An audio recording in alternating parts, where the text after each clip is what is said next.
There have been some changes in the race for New York governor. Lieutenant Governor Antonio Delgado announced yesterday he's no longer running for office alongside Kathy Hochul. Our reporter Teaghan Brostrom joins me now. So Teaghan, what's happening out there in Albany? Yeah, there's a lot of craziness happening in Albany. Via Twitter on Monday afternoon, Antonio Delgado announced his decision to not run alongside Governor Kathy Hochul for re-election in 2026. In the Twitter post, Delgado said, quote, "I remain deeply committed to finishing my full term as I was independently elected to do by the people of New York." And by him not running alongside Hochul, Delgado is actively separating himself from her. So Teaghan, is this the first time that the lieutenant governor has done this, separated himself from Kathy Hochul?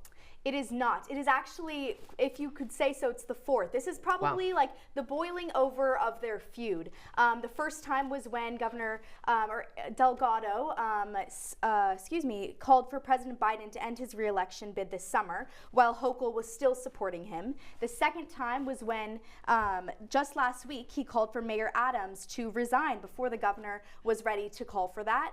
And then after the 2024 election, Delgado wrote an op-ed for the New York Times calling on strong leadership in the Democratic Party after that 2024 election. So, and that was kind of a stab at Kathy Hochul.